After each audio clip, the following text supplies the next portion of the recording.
All right, this is news you can use and something that every parent needs to know. There's been a change in the guidelines for ear infections. Joining us with everything you need to know is Dr. Marci Bothwell. Welcome back to the show, Marci. Oh, thank you. So what are the guidelines to ear infections? When a kid gets an ear infection, man, it's tough. It's hard on them. So painful. It's really hard, but a lot of them are viral infections. And so when you're looking at an eardrum, when you look at the eardrum, you don't know whether it's a... When you're looking at an eardrum, you I was playing with it. This no is the idea. Ear. There we go. Whether it's bacterial or viral, they can both look very angry. So when you're looking at an ear, when your doctor's looking in, they're looking in this tiny crevice, and they're looking down the ear canal. Yeah. And this right here is the eardrum. And right here is where you get middle ear fluid. Let's hold this up so we can get it on camera. Middle ear fluid. So this is the ear canal. Mm-hmm. This is the ear canal. This is the eardrum. And then this is where the ear fluid. That's where it builds up. And it comes from the eustachian tube, connects down to the very back of the nose. So all ear infections are really coming from the nose. So there's a hollow point that comes to, fluid can really come from yes, yes. Wow. All the infections are actually coming from the adenoid area, which is in the very back of the nose. Okay. And so that's when you get recurrent ear infections, because lots of times you're just colonized back there. Doesn't it then also become secondary infections because that fluid then can breed bacteria?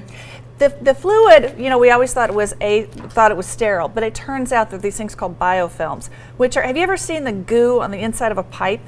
It's that gooey stuff. Unfortunately, yes, I have. Yes, it's slimy, gooey. That has bacteria in it. And so those bacteria hide in there. And so even conventional antibiotics have a tough time getting into that. And so they just kind of go dormant, and then you get rid of your normal antibiotics, you get another cold, everything gets congested again, and they just flare right back up. So that's a lot of times a recurrent ear infection. And there's, other than antibiotics, what can you do? Well, you don't always need antibiotics. That's the thing, especially if you're clearing in between. The guidelines have always been, if you're 2 and over, I'd like to see you not get antibiotics unless you have a fever of 102.2 or really severe ear pain not affected or improved by Motrin. Because those will just go away on their own, and there's not a substantial improvement in the pain. And you can always tell when a baby has them, they start pulling at their ears, and it's so sad. Yeah, but pulling at the ear is not necessarily a bad sign. The ear is a really unique organ. It's by the 9th cranial nerve, and everything from the voice box to your throat, all the way up here, including teething, goes and sends sensation to the ear. And so not everything that hurts is an ear infection. So even a baby teething could be pulling at their ears? Absolutely, they could be pulling at their ears. And what the new guidelines are is, because we're really trying to decrease the amount of antibiotics used, it's not just 2-year-olds are not get antibiotics. So I want parents to understand that these are the guidelines that the pediatricians are going to be going with.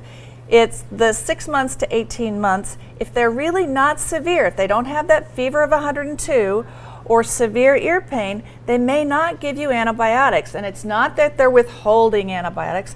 They're going with the guidelines because you may not need them. Every time you give an antibiotic, what you're doing is they've then cultured the kid's nasopharynx afterwards, and you're causing them to have these resistant strains. Yeah, and we administer antibiotics way too easy in this country. And they don't always work, and we're getting worse and worse infections. Yeah. And so this is a way to kind of temper that down. And I was surprised myself. I thought it was more of a herd immunity thing. But when I heard that the kids who got antibiotics, then they cultured their nose, and in those kids in particular, compared to the kids who did not get antibiotics, they then had resistant strains. So it's not just, you know, somebody out there. It's your own child who's getting too many antibiotics, and they're getting the resistant bacteria. So don't be afraid. I had a parent who, you know, they didn't like what their pediatrician told them, so they went down to TJ and got some antibiotics there. Listen to your pediatricians. They really are going by the guidelines. And what they'll do is they'll give you a SNAP prescription, which is either you have to call them in 2 days and tell them you're better, or you will have a prescription. If they get worse, then you start the antibiotics. Yeah. Really, really important. I think these are really good guidelines, to be honest. Right. Otherwise, we're going to have super bugs out there. Well, we're already getting super bugs, and we just don't have the new antibiotics in the pipeline to fix that. Yes, so next week, let's talk about the whooping cough because that's huge right now. Oh, it's we're incredible. We're not going to talk about now and flu shots. Don't get me started. All right. Next, we have so much to Don't talk get me about. started. I know. Vaccinate. I know. Vaccinate.